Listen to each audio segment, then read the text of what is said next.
Aku benar-benar terlempar ke dalam tubuh seorang yatim piatu miskin. Dunia ini kejam dan tak berperi kemanusiaan. Umurmu hampir 20 tahun. Bahkan seorang istri pun tak bisa kau dapatkan.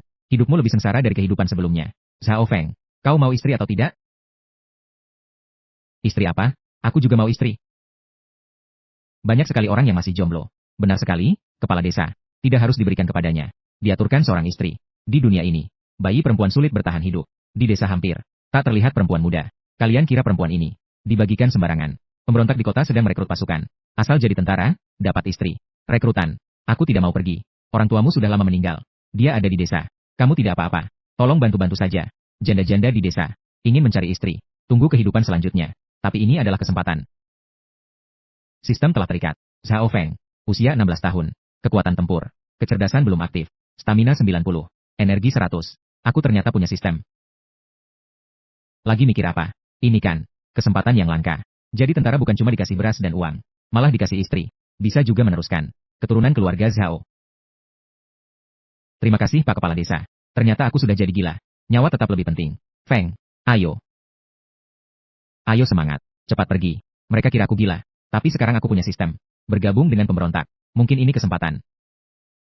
Pengadilan Kekaisaran sekarang. Kejam. Rakyat hidup dalam penderitaan. Wajib militer kali ini adalah untuk merespons seruan dari Jenderal Chen di kota. Jenderal Chen mengibarkan bendera pemberontakan. Demi menegakkan keadilan. Kalian semua adalah pria sejati. Daripada di rumah menahan lapar dan haus. Lebih baik ikut Jenderal Qian. Untuk merintis karir. Kelak setelah berhasil. Keluarga pun akan dihormati. Membanggakan leluhur bukanlah kepala desa. Di zaman modern. Paling-paling cuma kepala satpam desa. Pemberontak pembela keadilan. Yang disebut pembagian. Bukankah itu pemberontak? Merampok sepanjang jalan. Setelah menduduki kota. Barang rampasan yang dijarah. Pemenang jadi raja. Pecundang jadi bandit. Jika sistem ini benar-benar bisa membantuku. Ditambah dengan kemampuanku. Dari dunia modern. Bukan tidak mungkin. Di dunia ini. Menciptakan pencapaian besar. Dua wanita ini. Terlalu cantik. Desain karakternya luar biasa. Sayangnya agak menyedihkan. Diculik oleh pemberontak. Bahkan tidak dihargai penduduk desa. Perempuan yang kurus kering seperti ini. Feng Zi, kau duluan.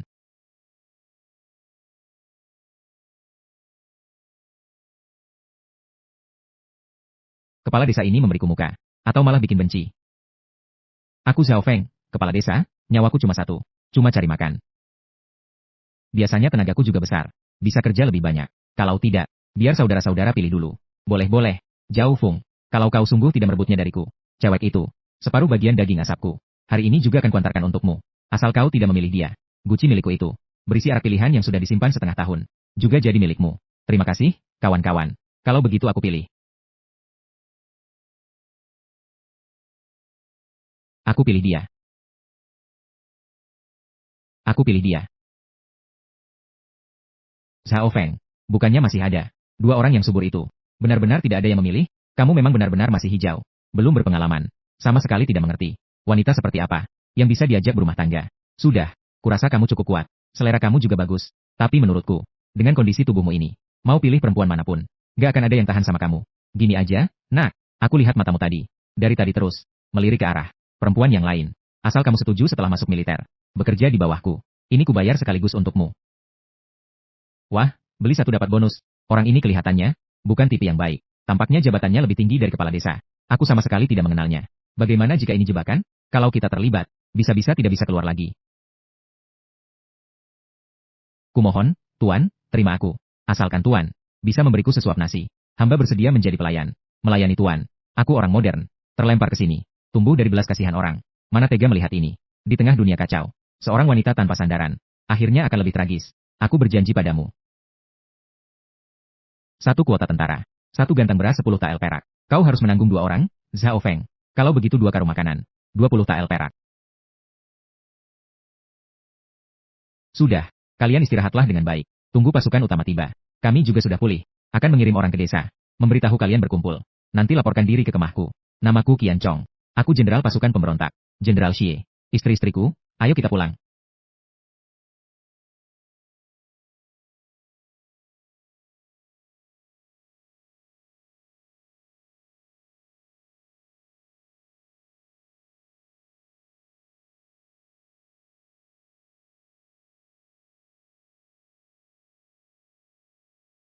Oh iya, aku belum perkenalkan diri. Namaku Xiao Feng. Belum ada nama gaya. Mulai hari ini, kita sudah jadi satu keluarga. Tidak kusangka, pria kasar ini, ternyata begitu sopan. Tuan muda bercanda, Nona Chen Qingshu. Ini adik angkatku, Yelani. Kami berdua asalnya dari Kabupaten Hengshan. Karena ayah kami menentang pemberontakan Jenderal Chen. Seluruh keluarga kami dihukum mati oleh pasukanmu. Kami berdua terus mengungsi, sampai akhirnya tiba di sini. Senang bertemu dengan Tuan Zhao, putri dari keluarga pejabat tinggi. Pantas saja sikap dan bicaramu sangat berbeda dengan wanita desa. Aku benar-benar dapat harta karun. Salam yang barusan kau lakukan. Apakah itu kurang tepat? Aku menggunakan salam dari kehidupan sebelumnya. Apa tadi aku jadi bahan tertawaan? Maksud hati Tuan, kami berdua, kakak adik, sudah pasti mengerti. Salam yang benar untuk Tuan. Seharusnya tangan kiri di depan, tangan kanan di dalam, telapak tangan menghadap ke dalam. Begitulah cara pria memberi salam. Cukup berdiri tegak, lalu membungkuklah. Terima kasih atas bimbingannya. Kalau aku, sejak kecil sudah jadi anak yatim. Tidak ada yang mengajarkanku hal-hal ini.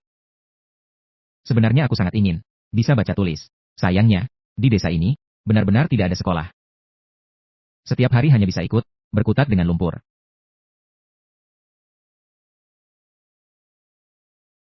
Jika Tuan tidak kecewa, kami berdua bersaudara, sedikit memahami sastra, justru bisa mengajari Tuan membaca dan menulis. Beli istri dapat guru gratis. Ini benar-benar kejutan yang menyenangkan. Aku tidak perlu lagi terus-terusan pura-pura buta huruf. Maaf.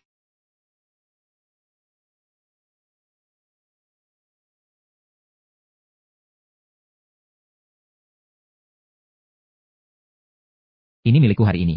Air bersih yang baru diambil. Kalian bisa membasuh muka. Terima kasih, Ciu. Sayang. Aku akan masak untukmu.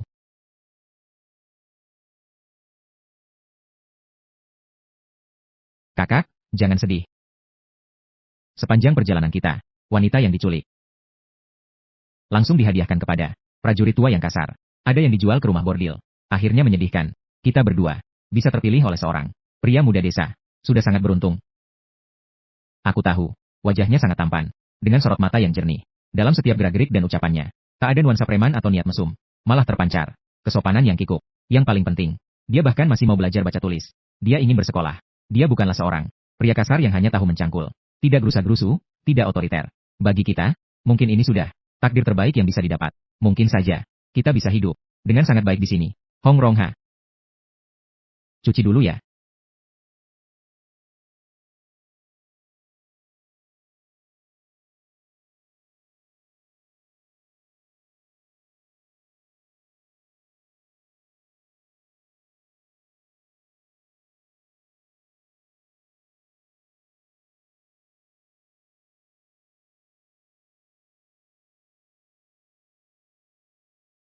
Untung banget nih.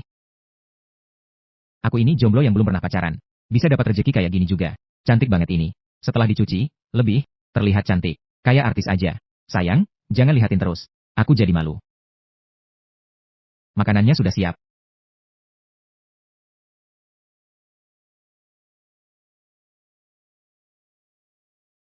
Kadang-kadang, kebaikan yang diberikan langsung, malah bikin orang tidak nyaman. Dilakukan selangkah demi selangkah, baru bisa bikin orang lebih mantap. Di zaman ini, posisi pria wanita tidak setara. Wanita tidak boleh makan di meja. Ngapain berdiri? Makan dong.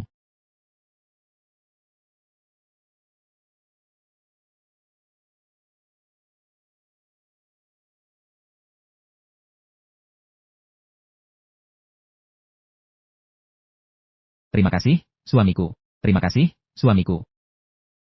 Ini daging. Dia malah memberi kita makan. Barang bagus seperti ini. Orang ini terlalu baik hati.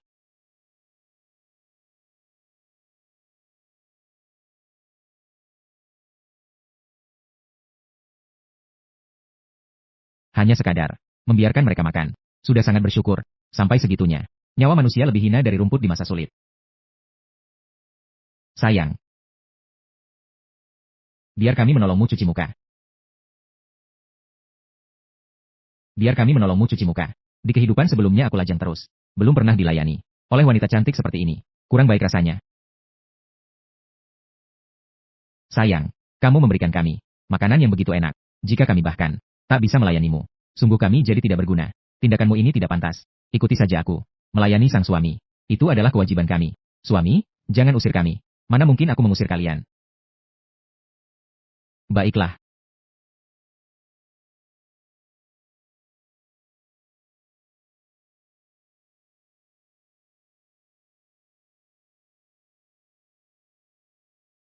Suami sudah siap. Tidak boleh. Awalnya sudah merencanakan untuk bertanya pada Chen Qingshu dan yang lain tentang detail pasukan pemberontak. Tapi dengan wanita cantik di samping, mana mungkin hatiku tenang untuk memikirkan urusan negara yang besar. Ada 3 dosa terbesar terhadap orang tua.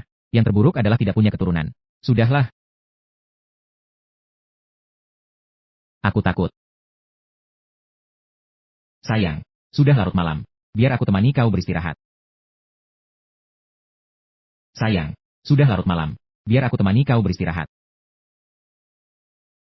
Zi, bagaimana kalau kau tidur dulu di gudang aja? Meski agak rusak, tapi masih bisa ditinggali. Baik,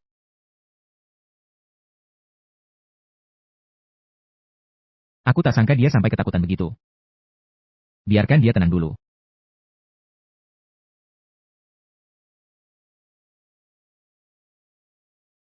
Oh ya, ada sesuatu di hatiku. Ingin ku dengar pendapatmu. Sekarang zaman apa kita? Siapa yang memberi nama zaman ini? Lalu siapa kaisarnya? Aku ini orang desa. Tidak mengerti apa-apa. Sebelumnya aku selalu dijaga ketat di rumah. Yang lain tidak tahu.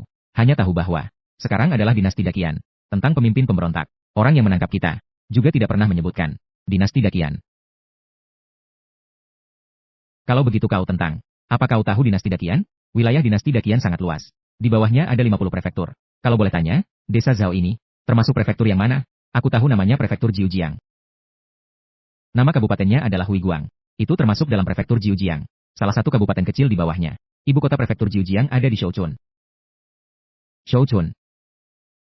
Ibu kotanya Shouchun. Aku ternyata jatuh ke wilayah kota kuno Anceng. Tampaknya dunia ini, dengan kehidupanku sebelumnya, masih ada kemiripannya. Mungkin saja, pengetahuan sejarahku bisa berguna. Sayang, kenapa tiba-tiba kamu diam? Kamu terus bertanya tentang dinasti dan pasukan pemberontak. Sayangku, jangan khawatir. Aku melawan sekuat tenaga. Masih perawan. Sayang, jangan jijik padaku. Mana mungkin aku jijik padamu?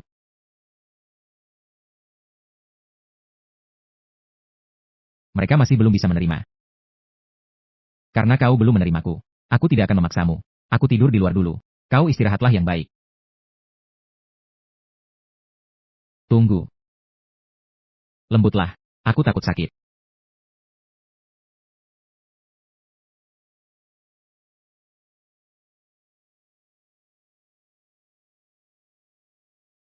Tunggu. Jangan terlalu keras. Aku takut sakit.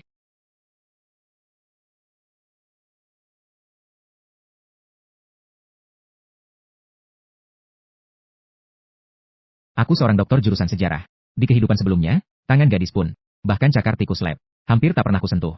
Meski aku tak paham asmara, tapi aku juga tidak nonton bareng teman sekamar. Untunglah, kalau tidak, sudah terlambat. Pasti aku jadi bahan lelucon. Kondisi fisik meningkat satu, energi meningkat satu, mengaktifkan bakat mata elang. Sejauh mata memandang, semua terlihat jelas. Masih ada hal baik seperti ini, kondisi fisik dan energi, masing-masing bertambah sedikit, meski tidak banyak. Tapi ini berarti, jalan untuk menjadi kuat telah ditemukan. Masih ada satu lagi, bakat untuk meningkatkan penglihatan. Ini benar-benar sebuah mukjizat. Tapi, hadiah ini hanya sekali saja. Atau bisa diulang? Sudahlah, sudahlah. Malam ini, coba saja langsung tahu. Sayang, kau sudah bangun. Suamiku, untuk melanjutkan keturunan keluarga Zhao. Malam ini, apakah sudah giliran? Adik Zi, semuanya menurutmu. Istri ini sangat bijaksana, berpendidikan dan cantik. Kita tidak bisa membiarkannya kelaparan di rumah. Aku pergi ke bukit belakang. Suamiku, di gunung berbahaya. Sayang, di gunung berbahaya. Tidak apa-apa. Aku tidak akan masuk ke dalam. Sekalian mau pinjam panah.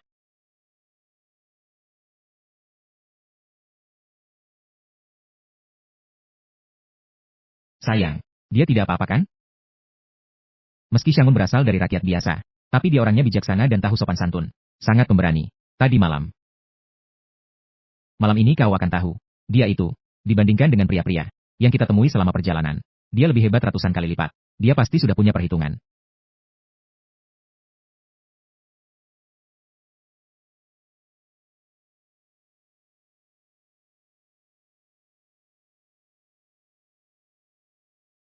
Mata elang ini, benar-benar kemampuan dewa. Hanya saja, selain beberapa burung, tidak ada banyak buruan di gunung belakang.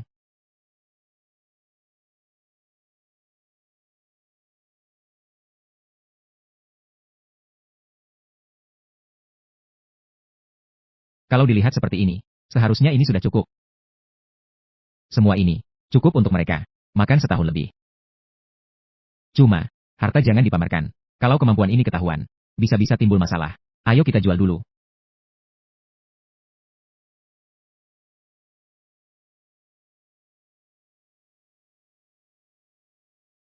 Sayang, kau akhirnya pulang. Belum makan sama sekali? Hanya menungguku seperti ini? Hari ini aku pulang ke kota. Ada urusan yang harus diselesaikan. Kalau nanti sudah waktunya makan, jangan tunggu aku. Langsung makan saja. Hari ini kubelikan kalian beberapa barang. Minyak, garam, kecap, dan cuka. Kain katun biru. Bubuk rouge. Dan juga yang paling kalian suka. Dengan persediaan makanan ini, seharusnya cukup untuk beberapa waktu. Nanti aku akan pergi berburu. Saat aku pergi nanti, kalian harus jalani hidup dengan baik. Sayang, ikut aku. Hari-hari ke depan selalu baik. Riasannya luntur. Sayang, sudah larut malam.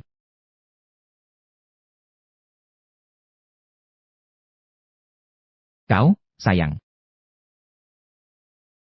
Zi, memang benar yang dikatakan Jenderal Kian. Kalau kau tidak datang, kakak ini, benar-benar tidak tahan. Dipermainkan suami seperti ini. Suami, ikut aku.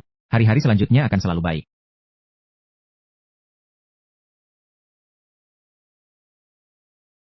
Zhao Feng, peningkatan fisik. Nilai saat ini 92.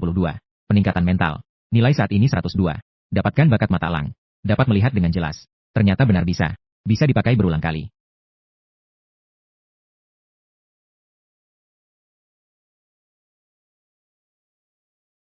Jika stamina dan mental sama-sama meningkat. Sekarang para pria dewasa ini, level rata-rata, seharusnya sekitar 60. Kalau saya 90 dan 108, bukankah saya jadi monster di antara orang dewasa? Suami, bangunlah, makan sudah siap. Adik Zi juga harus bangun.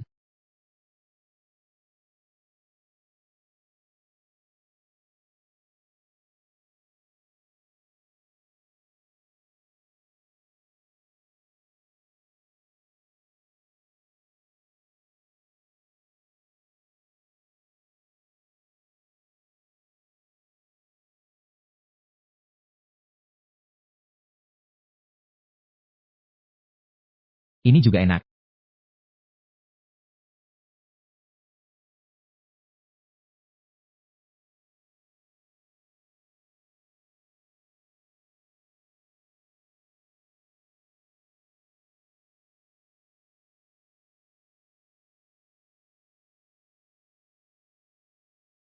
Aku akan cari lagi buruan. Siapkan lebih banyak dendeng.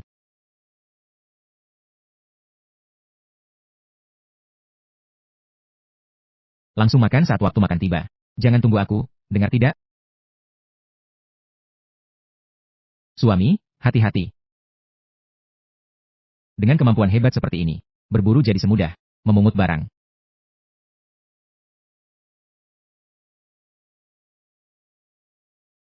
Bukan dari desa keluarga Zhao. Apa itu dari desa sebelah?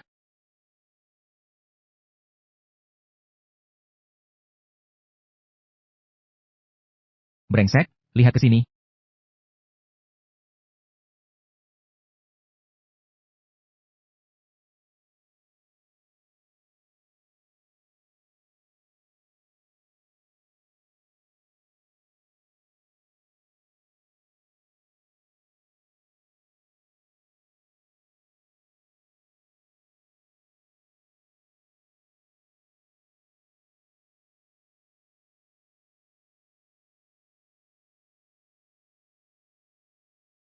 Pahlawan.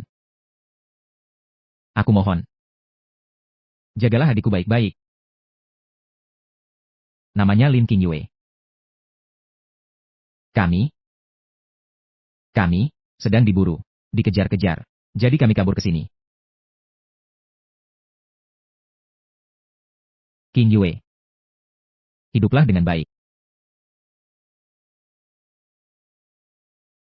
Pahlawan ini berani melawan harimau ganas, menyelamatkan kami. Dia seorang pahlawan. Apa itu? Langsung titip adik dan anak.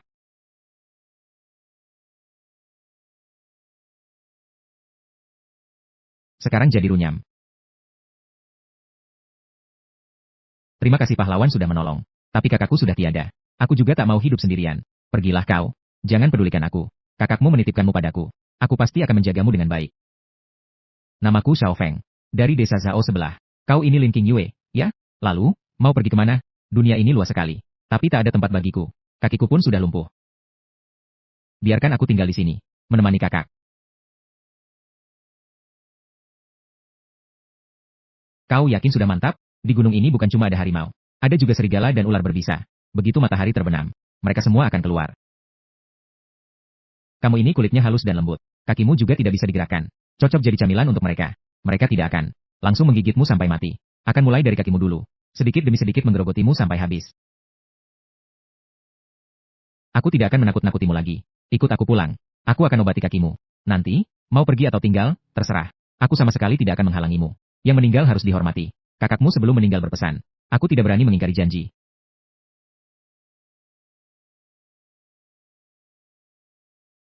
Sayang. Sayang. Bagaimana bisa kau macam-macam dengan binatang buas seperti itu? Jika sampai terjadi sesuatu padamu, apa yang harus kami berdua lakukan? Tidak apa-apa, lihat aku ini. Baik-baik saja kan? Ya ampun. Semuanya, kemarilah lihat. Xiao Feng membunuh harimau besar. Ayo kita lihat. Luar biasa sekali. Kau memang hebat. Anak keluarga Zhao ini sungguh sukses. Dia tidak hanya mengalahkan harimau, tapi juga menyelamatkan gadis cantik. Ini adalah dari cengkeraman harimau. Menyelamatkan seorang calon istri. Sudah 3. Kamu kuat? Jangan asal bicara. Namanya Lin King Yue. Kakak laki-lakinya. Tewas digigit binatang buas ini. Sebelum meninggal, menitipkannya padaku. Kakinya terluka. Sendirian sangat berbahaya. Lalu aku berpikir, datang ke rumah kami untuk pulih. Kalian masuk duluan saja. Kami akan membantu kamu masuk. Ada warga yang bisa pergi? Tolong panggil tabib Li. Aku kasih 2 butir telur. Ini hanya luka luar. Tidak apa-apa. Aku sudah beri dia beberapa ramuan herbal. Kamu oleskan tepat waktu untuknya. Jika pulih dengan baik, seharusnya tidak akan berbekas. Terima kasih sudah bekerja keras, tabib Li. Adik Qing Yu. Kamu tinggallah dengan tenang di sini. Rumah ini hanya punya 2 tempat tidur. 1 kamar utama, 1 kamar samping. Sepertinya agak sempat tidak muat. Biarkan saja adik Qing Yu dan adik Zi tidur di kamar samping. Kebetulan ada temannya. Aku kebetulan bisa melayani suami. Qing Shu sangat murah hati. Untung ada kamu. Rumah jadi bertambah penghuninya. Rumah ini jadi terasa terlalu kecil. Apalagi aku. Sebentar lagi akan masuk wajib militer. Jaga-jaga kalau Lin King Yue benar-benar tinggal. Tidak mungkin terus-terusan. Tidur berdesakan dengan Zi. Harus diperluas. Besok aku akan cari kepala desa. Untuk berdiskusi. Soal urusan bangun rumah. Bagus, kau memang harimau yang garang. Jenderal Qian. Ini adalah Zhao Feng dari desa kami. Harimau ini, yang kemarin dia tangkap sendirian. Wah, hebat sekali. Jadi memang kau, ya, sungguh pemberani. Zhao Feng, apakah kau bersedia untuk menyerahkan harimau ini kepadaku, sang jenderal? Jika jenderal berkenan, itu suatu kehormatan. Mantap. Ini hadiah untukmu. Emas. Terima kasih, jenderal. Zhao Feng, tinggallah dengan tenang di rumah. Lanjutkan keturunan keluarga Zhao. Pasukan pemberontak utama. Perkiraan kami, butuh 2 bulan lagi untuk tiba. Aku sendiri yang akan menghabimimu. Terima kasih, jenderal.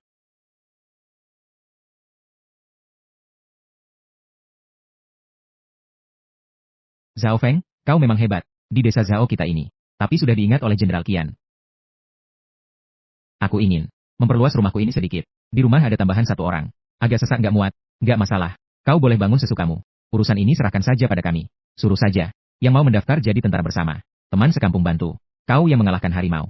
Telah membawa nama besar bagi desa Zhao kita. Mereka segera masuk wajib militer. Pasti akan ingat jasamu. Ayo ayo ayo. Kak Feng. Mulai sekarang kami akan mengikuti kakak, Kak Feng yang paling muda. Tapi keberaniannya melawan harimau, serta keluhuran hatinya, sudah membuat kami sungguh hormat. Betul, kau memang Kak Fengku. Zhao Feng pemberani. Dia pulang setelah melawan harimau. Aku sudah menyuruh orang menuliskannya dalam catatan desa kita. Mulai sekarang, Zhao Feng akan menjadi pahlawan desa kita. Terima kasih atas bantuan kalian semua. Makan dan minum sepuasnya. Mulai hari ini, masuk ke kemah tentara. Kita sudah seperti saudara. Ayo, ayo, ayo, ayo, ayo, serbu. Dia sudah tiada. Yang masih hidup, harus menghargai apa yang ada di depan mata. Suamiku sangat baik hati. Apalagi, kakimu sekarang sudah sembuh. Harusnya lebih mendengarkan perkataan kakakmu. Hidup dengan baik.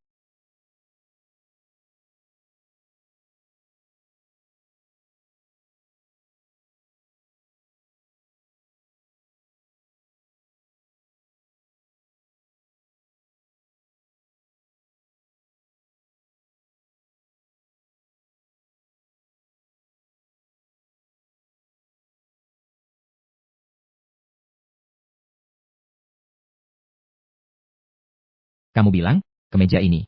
Coba pakai, sayang. Apa tidak kepanasan? Dik manis yang bodoh. Keterampilan menjahitmu. Tidak kalah dengan penjahit di kota. Kalau dipakai, pasti merasa nyaman. Kakak berdua. Aku ingin membuat sesuatu untuk kakak Zhao.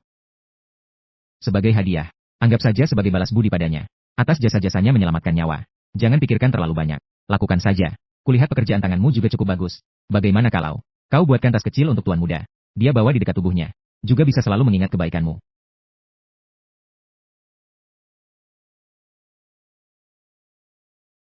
Di jalanan ini, suasana jelas terasa lebih tegang daripada beberapa hari lalu. Di persimpangan jadi lebih banyak pasukan bersenjata tombak, memeriksa orang yang lewat.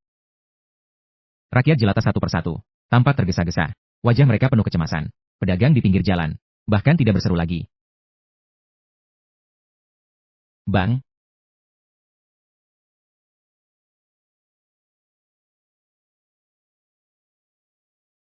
kota ini kenapa? Banyak sekali pasukan. Tuan, tolong kecilkan suaranya. Kudengar 2 hari yang lalu, pasukan besar pemberontak kita, di utara disergap, oleh tentara kekaisaran. Seketika, ribuan orang tewas, bahkan benderanya hilang. Sekarang kota dalam keadaan tegang. Semua mata-mata diburu.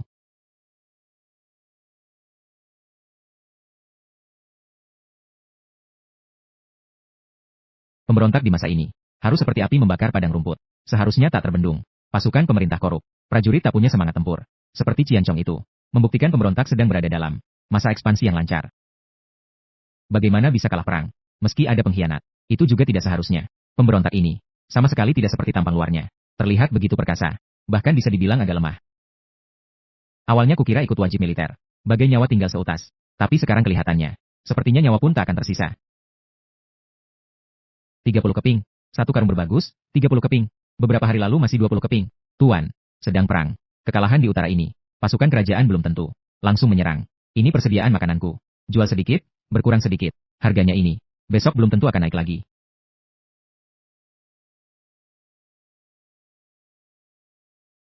Berapapun ada, aku terima. Kalau kurang, minta lagi.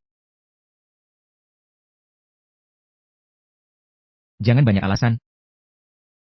Sekarang situasi militer darurat. Jenderal sudah memerintahkan. Desa kalian. Cari lagi 35 orang. Kalau dalam 3 hari tidak bisa kumpulkan cukup orang, aku akan datangi setiap rumah untuk cari orang. Bukan kami tidak mau bekerja sama dengan kalian. Tapi di desa ini benar-benar sudah tidak ada orang lagi. Hanya segini jumlah pemuda yang tersisa. Harus ambil 35 lagi. Siapa yang akan menafkahi keluarga? Siapa yang akan mengangkut air? Omong kosong. Si tua bangka. Dikasih muka malah tidak mau terima. Ya, ini perintah. Tidak bisa ditawar. Kalian berdua. Matilah dulu untuk seluruh warga desa kalian. Hentikan. Siapa kau? Berani ikut campur urusan pasukan pemberontak kami. Feng, Feng. Lupakan saja. Ini dia. Zhao Feng yang membunuh harimu. Orang yang berbahaya. Ayo kita kembali untuk lapor dulu. Ayo pergi.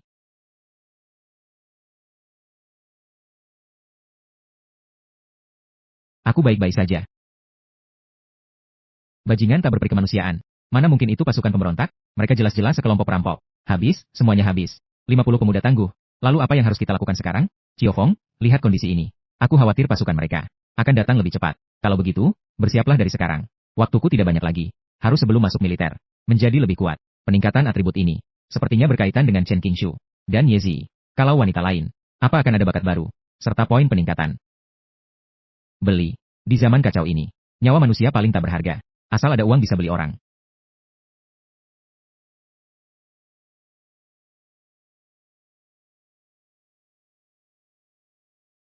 Mas, kayaknya baru pertama kali lihat ya. Ada rencana mau nambah anggota keluarga? Berapa harganya? Sudah kelihatan mas ini orangnya blak-blakan. Harganya beda-beda. Tergantung tampang dan latar belakang keluarganya. Coba lihat yang ini. Badannya tegap dan kuat. Pasti mudah punya keturunan. Cuma 10 tael perak bisa dibawa pulang. Di sini masih ada yang lebih bagus. Lihat yang di sini. Hei, dua orang di belakang sana. Itu semua dari sebelumnya. Putri keluarga kaya. Tapi soal harganya, juga harus naik. Bahkan ada yang 30 tael. Kemari lihat. Tunjukkan wajahmu. Berapa harganya? Kakak, mata yang tajam. Ini adalah di sini. Barang terbaik kami. Nona, namanya adalah Zi. Sebelumnya dia sangat terhormat. Dia berasal dari kediaman jenderal. Mahir dalam segala hal, musik, catur, kaligrafi, dan lukisan. Kalau saja pemberontak tidak menyerang, mana mungkin dia bisa terdampar. Sampai ke tempat kita ini. Lihatlah sosoknya. Lihatlah penampilannya. Pasti putri dari keluarga terpandang. Ditanya berapa harganya. Harga pas 20 tael. Kau bawa dia pulang. 20 tael. Kau anggap aku bodoh? Dia kurus seperti kecambah tauge. Tertiup angin langsung jatuh. Bahu tak bisa angkat, tangan tak bisa bawa. Buat apa aku beli dia? Untuk disembah? Kak, jangan bicara begitu. Ini untuk dipelihara di dalam rumah. Ini bukan untuk kerja kasar. Aku ini bujangan miskin. Membeli istri. Cuma untuk meneruskan keturunan. Kalau mau yang subur, sudah beli yang bokongnya besar. Iya kan? Ini kan lihat dia murah. Kalau tidak, aku bahkan tak akan tanya. Tapi, kurasa dia memang cukup. Cukup cantik dan lembut. Aku ini orang kasar. Buta huruf. Cuma pingin nikahin seorang istri yang melek huruf. Nanti bisa punya anak yang bisa baca tulis. Besok-besok bisa ikut ujian negara atau semacamnya. Pertama kali lihat orang beli budak, masih mikirin bibit unggul. Ini MAH cuma badan babu, tulang lemah, gak kuat kerja berat.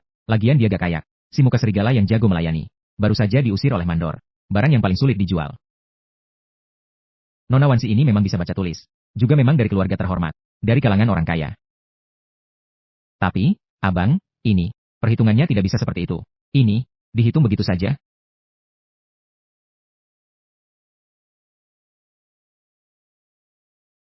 Bukan soal kamu mau jual atau tidak. Lihat caramu menaruhnya. Kayak kayu bakar saja.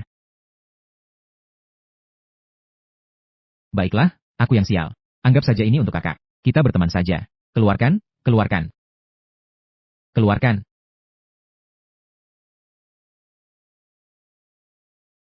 Setelah ini dikembalikan, rawatlah dengan baik. Pasti akan jadi gadis cantik.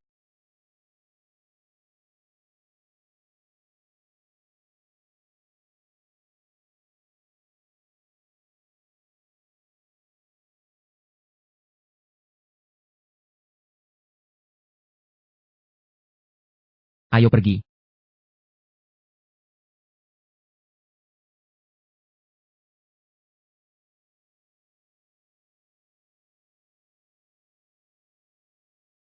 Kau, benar-benar nona dari keluarga jenderal.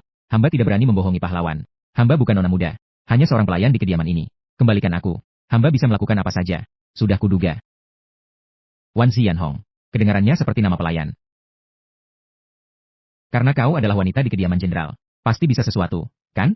Alat musik, catur, kaligrafi, lukisan, menjahit dan pekerjaan tangan. Hamba bodoh. Aku tidak bisa semua itu. Tapi, dahulu, hamba, melayani tuan di kediaman. Yang berlatih pagi, menyajikan teh, menjaga senjata. Tapi ingatan hamba baik. Dulu pelatih di kediaman mengajar jurus. Jurus tinju dan tombak. Hamba tonton setiap hari. Lama-kelamaan. Nah, sudah kucatat semua. Jurus tembak dan jurus tinju. Kalau saja bisa dapat yang benar-benar. Jurus tinju yang sesungguhnya. Agar kekuatan kasar ini bisa kugunakan dengan efektif. Aku pasti akan jadi luar biasa. Ini bukan membeli pulang seorang yang lemah. Ini seperti menggali sebuah harta karun. Baik, sangat baik. Namaku Xiao Feng. Mulai hari ini, kamu bukan lagi pelayan. Aku akan memberimu makan, memberimu pakaian. Aku akan membuatmu hidup layaknya manusia. Aku hanya membutuhkanmu untuk melakukan satu hal, yaitu menularkan ilmu tinju dan tombakmu. Tanpa ada yang terlewat. Tidak ada satupun yang terlewat. Ajari aku semuanya. Bisakah kau melakukannya? Hamba. Tidak. Wanci. Wan Qi pasti bisa. Terima kasih, Tuan. Jangan panggil aku Tuan. Panggil aku, Tuan Muda. Atau, sayangku. Aku sudah tidak sabar. Ingin segera memulai eksperimenku sendiri. Aku ingin lihat apa bisa memicu bakat baru. Untuk menambah poin baru. Nanti langsung ku coba. Oh ya, ada satu masalah lagi. Pasukan pemberontak yang menangkapmu ini sudah merebut berapa wilayah sebenarnya? Tuan Muda. 2.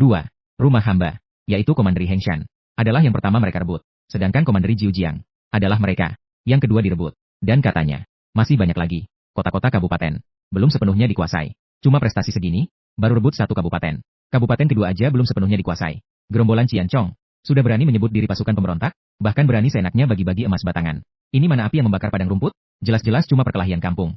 Versi yang lebih besar. Murni kelompok amatir. Tapi, dengar-dengar dari peraturan di prefektur, bukan cuma tempat kita. 2 kabupaten punya pasukan pemberontak. Di seluruh dakian. Terutama di bekas 6 negara. Banyak yang mengibarkan bendera pemberontakan. Pasukan pemberontak besar kecil. Mungkin ada belasan pasukan. Jadi bukan bertarung sendirian. Mengerti. Ini naskah para pahlawan berebut kekuasaan. Pasukan tempatku berada. Hanya salah satunya. Hanya satu yang tidak terlalu mencolok. Sudahlah. Airnya jadi keruh. Baru ada kesempatan untuk cari keuntungan.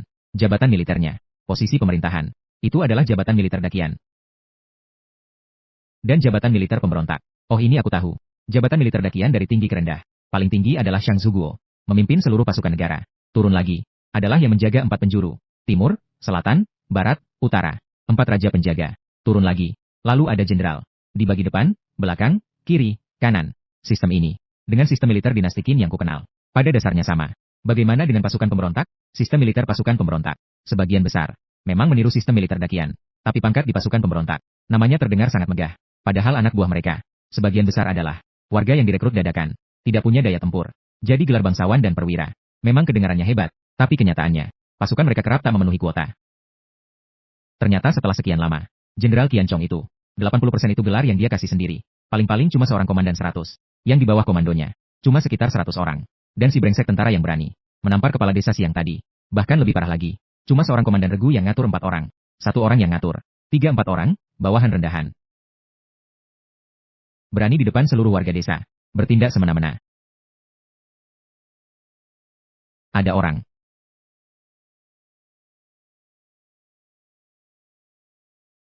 Sudah larut begini. Gerombolan ini memakai zirah dan pedang. Mau apa pergi ke kota kabupaten? Kalau mau bersenang-senang, pastinya tidak akan berpenampilan seperti ini. Kita kabur seperti ini. Tidaklah benar. Takut apaan sih? Pertempuran di utara kalah. Pasukan utama segera tiba di sini. Kita ini apa? Umpan meriam. Aku tidak mau tewas di pedang tentara. Di kota banyak orang kaya. Harta karun berlimpah. Kita manfaatkan kekacauan ini. Setelah dapat cukup uang, sembunyi di hutan terpencil. Bukankah lebih baik daripada jadi tentara? Jenderal Qianchong sudah baik sekali pada kita. Kita sudah sepakat seperti ini. Ini tidak fair. Kamu bodoh sekali. Dia Qianchong hanya seorang perwira rendahan. Tidak akan mati. Kita ini apa? Hanya prajurit biasa. Hanya batu pijakan. Saat pasukan utama tiba, dia Qianchong bisa dengan mudah pergi. Dan naik pangkat jadi kaya. Kalian ini. Bahkan tulang belulang pun tak akan tersisa. Ternyata begitu.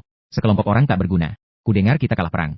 Bukannya memikirkan cara bersiap perang, tapi malah langsung berniat merampok dan kabur. Haruskah kita membunuh beberapa prajurit ini dan bawa kepala mereka? Ayo cari Qianchong minta imbalan.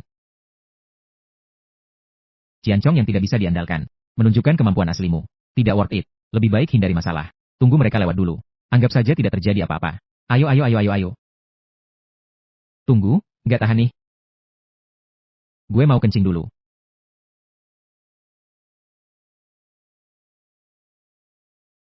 Jalan ke depan beberapa langkah. Emangnya bakal mati? Harus main di atas kepalaku. Buka pintu airnya.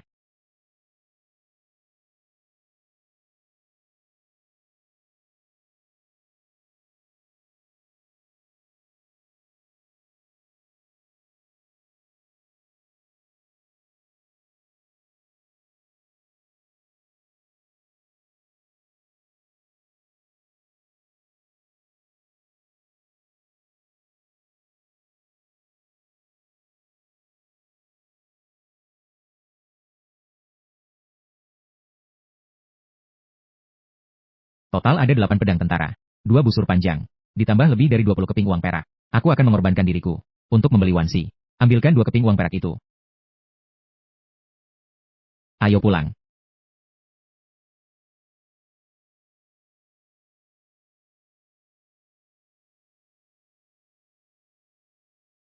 Sayang, kau sudah kembali. Sayang, kau baik-baik saja? Baik-baik saja. Ini siapa? Ini adalah seseorang yang kubawa dari kota. Ini beli di pasar. Aku lihat kalian sehari-hari. Mengurus rumah tangga juga capek. Jadi aku beli seorang pelayan. Buat bantu kalian. Bawa dia mandi dulu. Ganti baju yang bersih. Perjalanan kali ini, tidak hanya tidak keluar uang, malah untung 18 TL. Ditambah segelombang senjata, untung besar. Tunggu. Kalau boleh bilang, semua yang bisa kau ingat. Semua jurus tinju, jurus tombak, tulis dan gambarlah semuanya. Bisa, Tuan Muda. Gadis ini benar-benar harta karun. Cuma tidak tahu, bisakah sistemnya ditingkatkan?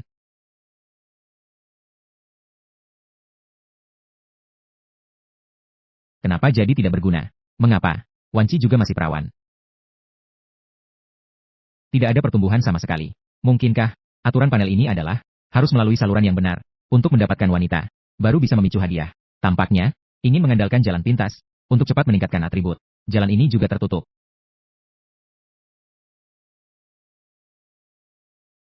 Wah, Tuan, jurus harimau turun gunung ini. Saat Tuan Jenderal menggunakannya, kaki kiri melangkah setengah langkah lebih dulu. Pinggang dan kuda harus menyatu. Baru tenaga bisa dikeluarkan sepenuhnya.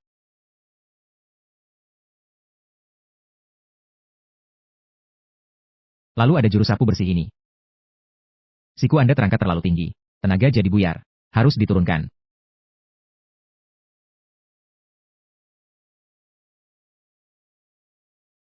Pertumbuhan atribut panel. Tampaknya punya pola uniknya sendiri. Kalau begitu, fokus saja pada yang di depan mata. Hal yang paling praktis. Yang Zi catat. Jurus tinju dan tombak. Menyatu sepenuhnya dengan tubuhnya. Menjadi kemampuan untuk membunuh. Saudara Zhao Feng. Saudara Zhao Feng. Begini masalahnya.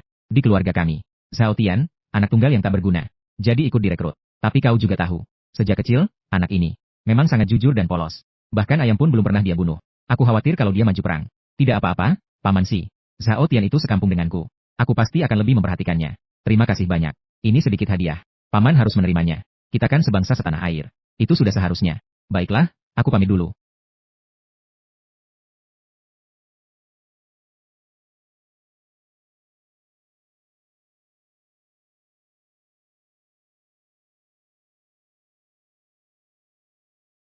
Sayang, ada apa ini? Kenapa semua orang datang memohon padamu? Benar. Kenapa rasanya seluruh penduduk desa menitipkan nasib mereka padamu? Sepertinya, kepala desa Zhao De dan kepala lingkungan Zhao Kai. Kira-kira tak tahan tekanan. 35 pria kuat, ditambah kelompok pertama mereka. 15 orang. Tepat mencapai 50. Seperti posisi kepala desa. Bukannya aku membunuh seekor harimau. Desa menganggapku orang hebat. Selain itu, aku juga yang pertama mendaftar. Mereka semua menghormatiku. Jadi semua yang berikut ini, keluarga prajurit baru. Semua datang mencariku. Zhao Feng, kau ini, bisa dibilang sangat beruntung. Apa maksudmu? Kau belum tahu? Kelompok pertama kalian, 15 anak. Kebetulan pasukan pemberontak menang perang. Mereka punya uang dan makanan. Baru bisa bagi istri dan bagi uang perak. Sekarang terpaksa jadi pasukan yang kalah. Mereka datang merekrut tentara lagi. Itu namanya merampas dengan paksa. 35 pria kuat yang direkrut kemudian. Tidak ada apa-apa. Orang pergi dari rumah tanpa suara. Bahkan tidak terdengar. Bagaimana dengan kepala desa? Menenangkan warga dari rumah ke rumah. 35 orang tambahan ini. Mereka semua adalah buah hati setiap keluarga. Semua rumah tangga. Semua meratap dan berteriak histeris. Tugas kita ini juga tidak mudah. Kalau tidak setuju, gerombolan brengsek itu, bahkan kakek-kakek di desa, akan mereka bawa pergi.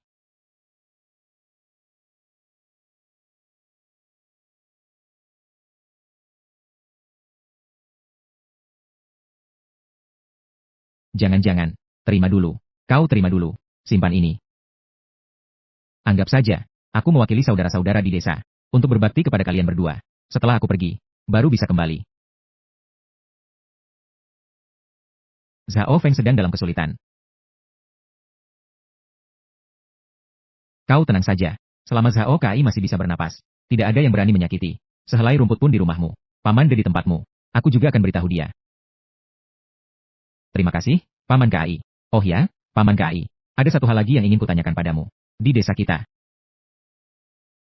Xiao Tiechu. Bisakah dia membuat senjata? Banyak hal di desa ini yang tidak kau ketahui. Kak Tiechu tidak bermarga Ki. Dia bukan orang desa kita. Leluhurnya, dari Korea. Khusus melayani jenderal besar. sebagai pandai besi. Kemudian Qin menaklukkan 6 negara. Dia kabur ke sini untuk menghindari kejaran. Demi bersembunyi di tempat kita, yang terpencil ini. Lalu jadi pandai besi pembuat alat pertanian. Para pengungsi dari 6 negara. Keturunan ahli pedang dari Han. Desa keluarga Zhao. Ternyata ada banyak orang hebat di sini. Aku pergi sebentar. Sayang.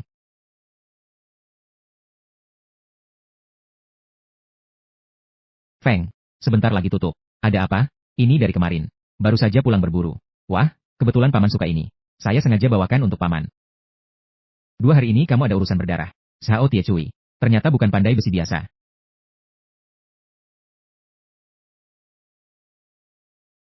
Paman bercanda. Ini beberapa hari lalu. Baru saja mengalahkan harimau besar, darah binatang buas itu. Aku terciprat sampai sekujur tubuh. Bau amisnya sampai sekarang. Masih belum hilang sepenuhnya. Darah apa yang kubicarakan?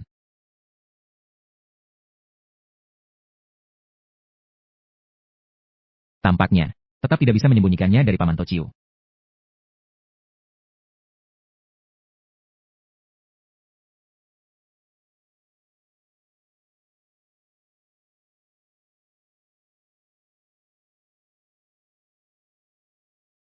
Tadi malam, membunuh beberapa pelarian.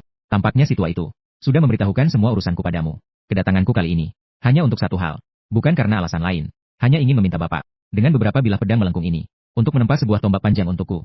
Bongkar 2 busur panjang ini, ambil tendon dan tanduknya untuk membuat ulang sebuah busur kuat bagiku. Hukum Dakian. Yang menyimpan senjata secara ilegal, dipenggal. Yang membuat senjata secara ilegal, seluruh keluarganya dihukum mati. Undang-undang di masyarakat sekarang ini.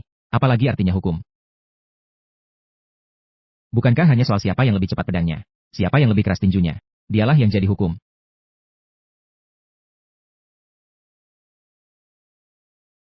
Aku tahu kau bisa menahan diri. Tapi sekarang, pemberontak sudah kalah. Pasukan kerajaan bisa datang ke selatan kapan saja. Aku, Zhao Feng, akan memimpin 49 saudara. Bergegaslah ke medan perang untuk bertempur. Aku pergi kali ini. Bukan hanya untuk diriku sendiri, tetapi juga untuk ke 49 keluarga ini. Dengan senjata yang bagus, bisa lebih banyak membunuh prajurit musuh. Dan membawa lebih banyak saudara pulang. Selain itu, menumbangkan pemerintahan yang lalim, menghukum penguasa kejam. Bukankah itu juga untuk tanah air di masa lalu? Balas dendam.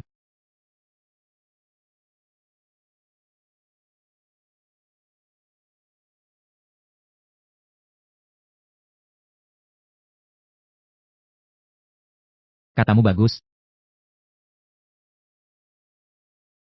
Dunia ini ya, siapa pedangnya cepat, dialah raja. Kau ini, kenapa akhir-akhir ini berubah total? Lagi-lagi kumpulkan massa. Bunuh harimau tukar senjata. Satu persatu kejadian ini. Tidak seperti seorang bocah 16 tahun bisa melakukan hal seperti itu. Bagaimana bisa? Kamu malah mau menikahi seorang gadis. Makin hebat saja. Maafkan kelakuan saya. Kemari, mendekatlah.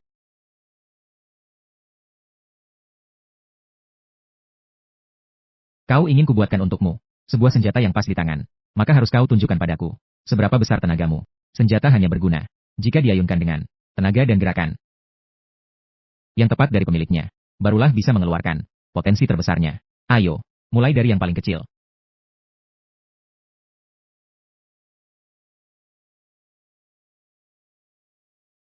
Angkat satu persatu, kuperhatikan. Bocah, jangan muluk-muluk.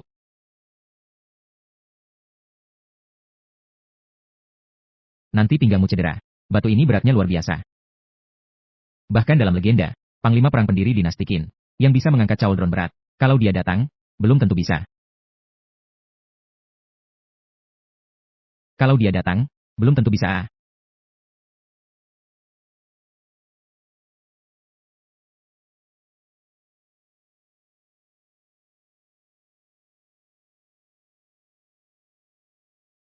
Tak kusangka di desa kecil Zhao, bisa ada orang sepertimu. Cukup. Bakat Raja Perang. Bakat Raja Perang itu berlebihan. Cuma kekuatanku yang agak besar. Tubuh kecil ini cukup bertenaga. Pantas mendapat tombak yang bagus. Tapi untuk membuat tombak yang layak, Dengan kekuatanmu yang dahsyat, bahan yang kau bawa. Memang.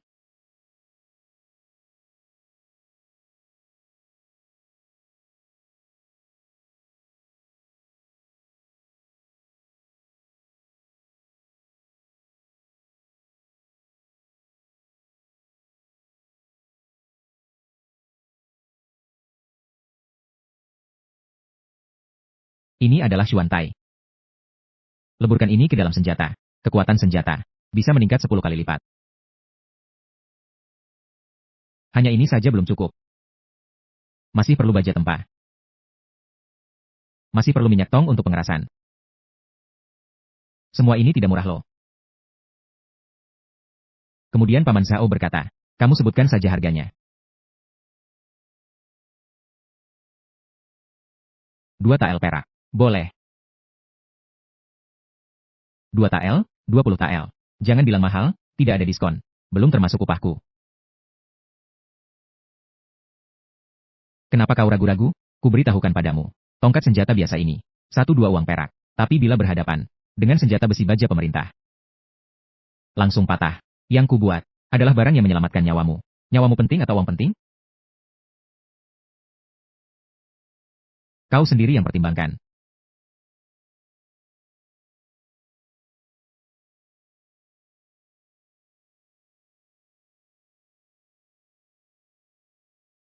Gimana?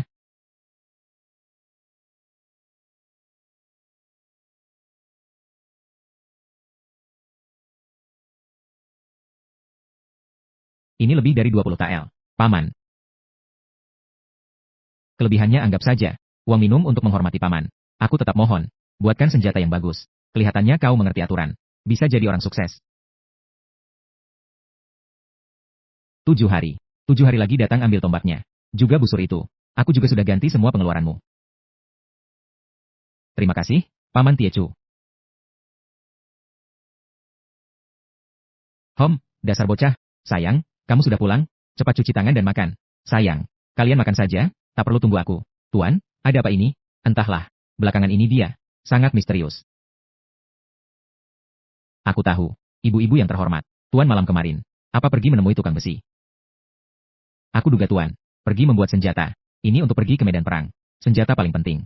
Tuan beberapa hari lalu. Membunuh harimau. Menyelamatkan Nona Lin. Juga di desa berbuat baik dan dermawan. Mentraktir saudara-saudara di desa. Para paman dan bibi di desa. Siapa yang tidak ingat kebaikannya? Sekarang, dia akan membawa 49 rekan senegeri untuk masuk tentara. Dia baru saja pergi dengan uang. Pasti dia pergi menjamu ke 49 saudara ini. Kurasa ini rencana Tuan. Untuk sepenuhnya merebut hati mereka. Nanti saat di ketentaraan, para saudara ini sudah pasti hanya mengikuti Tuan. Sepenuhnya patuh padanya. Inilah wibawa seorang pemimpin. Wibawa pemimpin. Benar. Perkataan itu memang tidak salah. Tapi komandan pasukan pemberontak itu juga bukan orang bodoh. Jika 50 orang ditempatkan dalam satu pos yang sama, maka pos itu bukankah akan jadi kebal terhadap segala pengaruh luar? Tak bisa ditembus air. Perkataan Pak Bai itu. Dia belum punya suami. Perkataannya didengar. Mereka pasti akan tercerai-berai. Dibagi-bagi.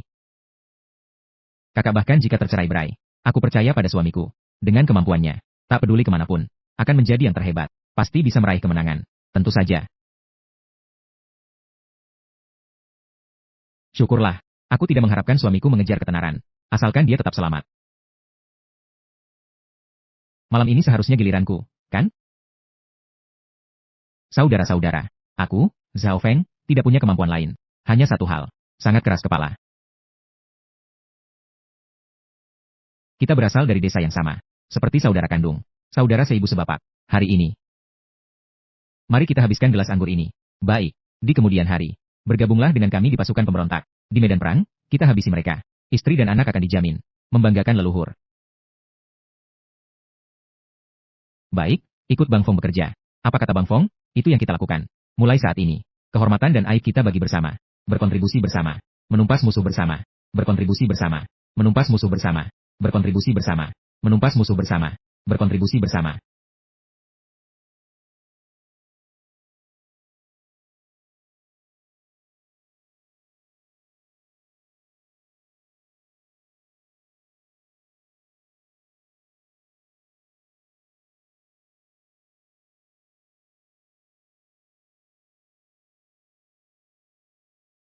Kamu belum tidur?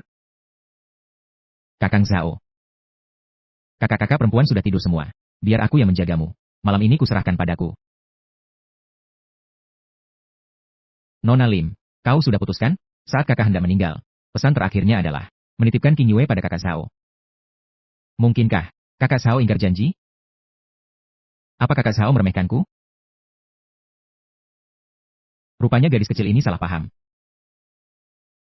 Mana mungkin, King Yue. Kalau begitu, kau suka padaku? Suka apa? Bagaimana Kak Zhao? Kok bicaramu langsung sekali? Suka. Baik, kalau begitu tenang saja. Jadilah wanitaku. Langit runtuh aku yang tanggung.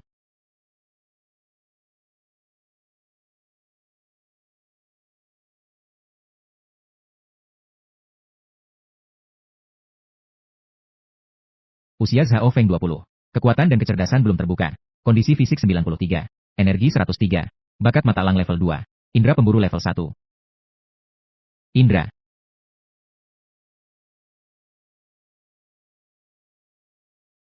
Ini barang bagus sekali. Aku bahkan bisa mendengar para nyonya di dapur. Suara memasak. Dengan barang ini. Di masa kacau. Benar-benar skill dewa.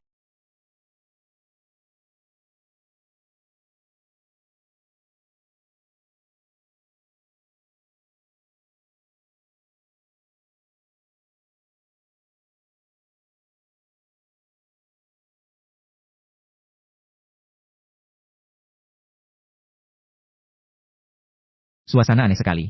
Jangan-jangan ini aku. Kemarin Lin King Yue diterima. Membuat mereka merasa tidak nyaman. Apa semalam? Bukan, suami. Kami bukan istri yang pencemburu. Hanya saja matimu tadi malam. Sangat menakutkan. Tajam dan keras. Seperti ditusuk jarum. Kami tidak berani melihat. Aku juga merasakannya. Tatapan kakak Zhao. Agak berbeda dengan tadi malam. Kalau menurutku, ini adalah mata elang dan perburuan indera. Efek yang bertumpuk. Tampaknya tatapan tajam ini, kedepannya bisa menjadi alat yang cukup berguna saat menghadapi musuh. Hanya dengan satu tatapan, langsung membuat lawan kehilangan kendali. Baru beberapa hari meninggalkan medan perang. Beberapa hari ini aku harus benar-benar untuk para istri.